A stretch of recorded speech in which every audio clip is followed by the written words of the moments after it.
இங்கே தான் சிவன் வந்து ருத்ரவாலீஸ்வரராக காட்சி கொடுக்குறாரு. இங்கே வந்து ஃப்ரண்ட்டில் பார்த்தீங்கன்னா தலை துண்டிக்கப்பட்ட ஒரு நந்திகேஸ்வரர்.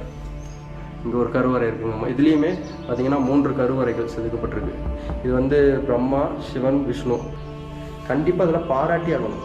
ஏன்னா 1400 ஆண்டுகளுக்கு முன்னாடி இவ்வளவு நேர்த்தியாக ஒரு புடைப்புச் சிற்பம் செதுக்கப்பட்டிருக்குன்னா வாய்ப்பே இல்லை. 3வது குடைவரை கோயிலில் ஒரு சுவாரஸ்யமான விஷயம் இருக்குன்னு சொன்னேன்ல, அந்த சுவாரஸ்யமான விஷயம் இதுதாங்க.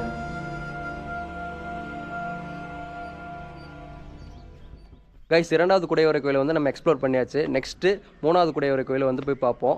இந்த 2வது கம்பேர் பண்ணும்போது 3வது குடைவரை கோயில் பார்த்திங்கன்னா கட்டிட அமைப்பிலையும் சரி மேம்பட்டு இருக்கிறதா கருதப்படுது. அது மட்டும் இல்லாமல் நம்ம சோழ மாமன்னன் ராஜராஜ சோழன் அவர்களுடைய கல்வெட்டு கூட அந்த குடைவரை கோயிலில் தான் பதிக்கப்பட்டிருக்கு.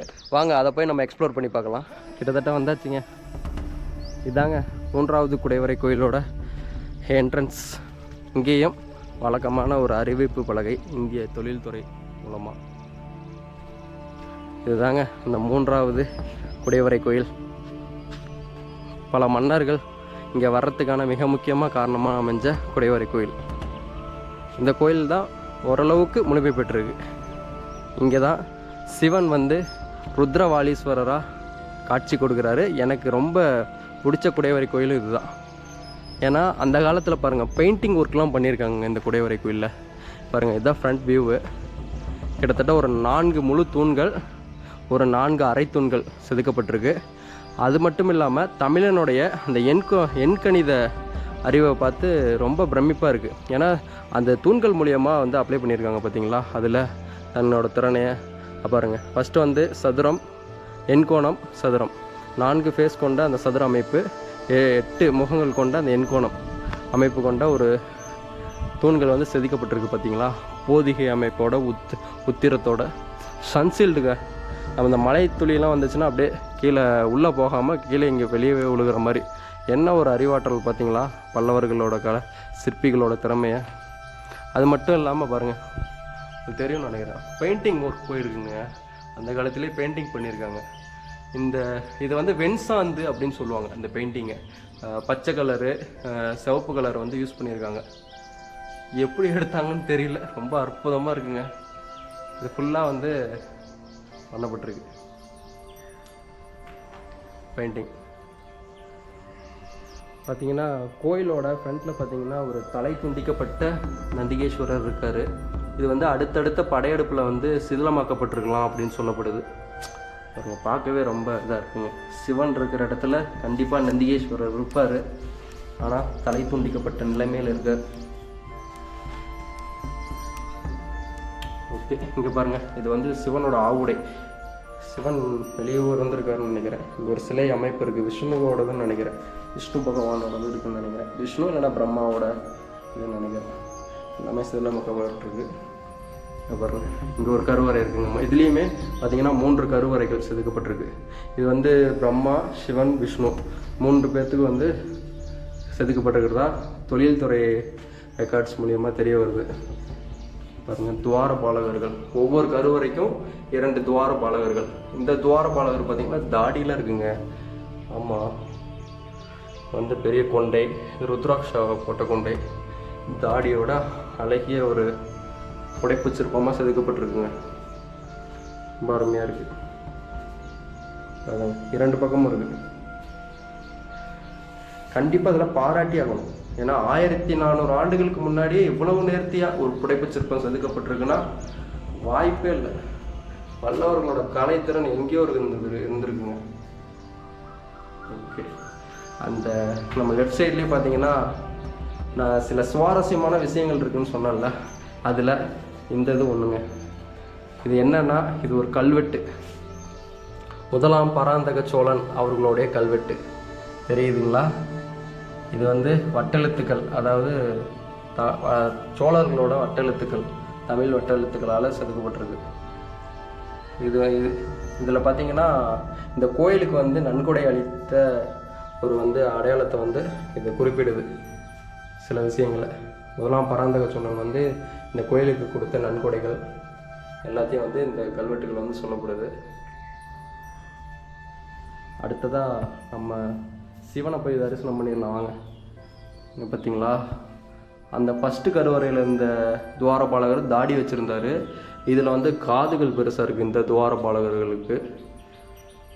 நல்லா நேர்த்தியாக இருக்கார் பார்த்தீங்களா துவாரபாலகர்கள். அருமையாக இருக்குங்க.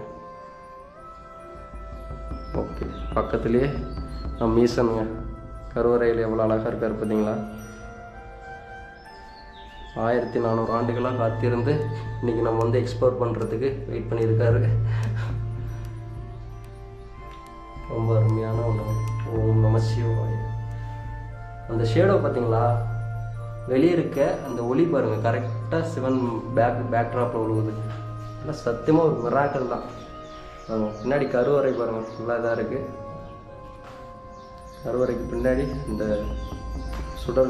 சுடர் ஒளி மாதிரி சொல்லிக்கிறார் ஈசன். ஓம் நம சிவாய. ஓகேங்க, பக்கத்துலேயும் 2 பக்கமும் துவாரபாலகர்கள் ரொம்ப அருமையாக செதுக்கப்பட்டிருக்கு. இது பார்த்திங்கன்னா 3வது கருவறையோட துவாரபாலகர்கள். இது வந்து இதுவும் ஒரு புடைப்பு சிற்பமாக செதுக்கப்பட்டிருக்கு. இது இந்த கருவறையில் வந்து விஷ்ணு பகவான் இருந்ததாக சொல்லப்படுது. அந்த சிலை தான் வந்து அங்கே உடைக்கப்பட்டிருக்கலாம்னு நினைக்கிறேன். ரொம்ப அருமையாக இருக்குங்க, அற்புதமாக இருக்குது துவாரபாலகர்கள். ஓகே, பாருங்க, இன்னமும் மேலேலாம் இந்த ஒளி தடங்கள் வந்து பழமை மறாமல் காட்சி அளிக்குது. ஆக்சுவலாக இப்போ நம்ம வந்து ஒரு மலைக்குள்ளே இருக்கிறோம். ஒரு மலை குன்றுக்குள்ளே குகை வடிவத்தில் செதுக்கப்பட்ட ஒரு குடைவரை கோயிலுக்குள்ளே இருக்கிறோம். இதுக்கு காரணம் பல்லவ மன்னர்கள். கிபி 6ஆம் நூற்றாண்டில் வாழ்ந்த மகேந்திரவர்ம பல்லவன் அப்படின்ற ஒரு மன்னனோட முயற்சியால் உருவாக்கப்பட்டதுங்க. இது ரொம்ப அற்புதமான கலைப்படைப்பு. ஓகே, நெக்ஸ்ட்டு நான் சொன்ன அந்த சுவாரஸ்யமான விஷயத்தை போய் பார்க்கலாம் வாங்க. இதுதாங்க அந்த சுவாரஸ்யமான விஷயம். 3வது குடைவரை கோயிலில் ஒரு சுவாரஸ்யமான விஷயம் இருக்குதுன்னு சொன்னல, அந்த சுவாரஸ்யமான விஷயம் இதுதாங்க.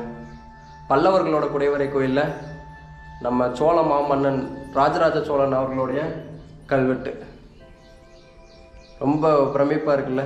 எனக்கே ரொம்ப ஆச்சரியமாக இருந்துச்சு. பாருங்கள், இதுதான் அந்த கல்வெட்டு. தமிழ் வட்டெழுத்துக்களால் பொறிக்கப்பட்டிருக்கு. கிட்டத்தட்ட 4400 ஆண்டுகளுக்கு முன்னாடி உருவான தமிழ் மொழி, அதாவது தமிழி அப்படின்ற ஒரு உருவான மொழி பல்லவர்களால் தமிழ் கிரந்தகமாக மாறி, சோழர்களால் தமிழ் வட்டெழுத்துக்களாக மாறி, இன்றைக்கி பல்லவர் குடைவரை கோயிலில் ராஜராஜ சோழன் அவர்களால் பொறிக்கப்பட்ட தமிழ் வட்டெழுத்துக்களால் உருவாக்கப்பட்ட ஒரு கல்வெட்டு. இந்த கல்வெட்டு என்ன சொல்லுதுன்னு பார்த்தீங்கன்னா, இந்த கோயிலுக்காக கொடுக்கப்பட்ட கொடை தானம் உள்ளிட்ட அந்த 21 ஆடுகள் கொடுக்கப்பட்டிருக்கு தானமாக. அதை மென்ஷன் பண்ணி இந்த கல்வெட்டுகள் வந்து பொறிக்கப்பட்டிருக்கு. ராஜராஜ சோழன் அவர்களால் உருவாக்கப்பட்டது. அவர்களால் கொடுக்கப்பட்ட தானத்தை ஐடென்டிஃபை பண்ணுற ஒரு மிகச்சிறந்த ஒரு கல்வெட்டுங்க. ரொம்ப அற்புதமான ஒன்று. தமிழ் மன்னர்கள், அதாவது பல்லவர்களோட சோழர்களோட 2 கல்வெட்டுகளும் ஒரே இடத்துல பார்க்கறது எனக்கு ரொம்ப ஒரு அற்புதமான ஒன்று. அதாவது 4வது குடைவரை கோயிலில் நம்ம இந்த குடைவரை கோயிலை இன்றைக்கி எக்ஸ்ப்ளோர் பண்ணுறதுக்கு காரணமாக அமைஞ்ச கிபி 6ஆம் நூற்றாண்டில் வாழ்ந்த மகேந்திரவர்ம பல்லவன் அப்படின்ற ஒரு மன்னனோட கல்வெட்டு நம்ம அடுத்து பார்க்க போகிற 4வது குடைவரை கோயிலில் இருக்குது. வாங்க அதை போய் நம்ம எக்ஸ்ப்ளோர் பண்ணி பார்ப்போம். இதுதாங்க ராஜராஜ சோழன் அவர்களுடைய கல்வெட்டுகள். பாருங்கள், உங்களுக்கு நான் வந்து க்ளோஸ்அப்பில் காட்டுறேன் பாருங்கள். இதாங்க மாமன்னன் ராஜராஜ சோழன் அவர்களால் பொறிக்கப்பட்ட கல்வெட்டு. மாமண்டூர் குடைவரை கோயில், அதாவது நம்ம ருத்ரவாலீஸ்வரர் ஈசனுக்காக வழங்கப்பட்ட குடையை மென்ஷன் பண்ணுற ஒரு கல்வெட்டுங்க. ரொம்ப அற்புதமாக இருக்குது. சூப்பர். இந்த தமிழ் வட்டெழுத்துக்களோட அமைப்பு முறைகளை பாருங்கள் எப்படி அழகாக இருக்குன்னு சொல்லிட்டு. இன்றைக்கி தமிழ் எழுத்துக்கள் நம்ம இன்றைக்கி பேசுகிறதெல்லாம் தமிழே கிடையாது, கலப்படமான தமிழ். இதுதான் பியூர் தமிழ். பாருங்கள், அந்த எழுத்துக்கள் முறையை பாருங்கள். கண்டிப்பாக ஒரு நாள் இது வந்து நான் படிக்க தெரிஞ்சுக்கணும். அடுத்தடுத்து நம்ம எக்ஸ்ப்ளோர் பண்ணுறதுக்கு அப்போது கொஞ்சம் உதவியாக இருக்கும். பாருங்கள், இதெல்லாம் என்ன எழுத்துக்கள்னு தெரியல, ஆனால் ரொம்ப அற்புதமாக இருக்குது. ஓகேங்க, நம்ம வந்து 4வது குடைவரை கோயிலை போய் பார்ப்போம். பல்லவ மன்னனோட கல்வெட்டையும் அவரோட சிறப்புகளை பற்றியும் பார்க்கலாம் வாங்க.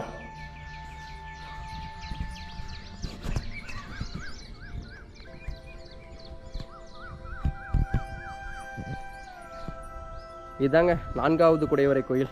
கிபி 6ஆம் நூற்றாண்டில் பல்லவ மன்னன் 1ஆம் மகேந்திரவர்ம பல்லவன் அவனால் கட்டப்பட்ட ஒரு ஆகச்சிறந்த ஒரு குடைவரை கோயிலுங்க.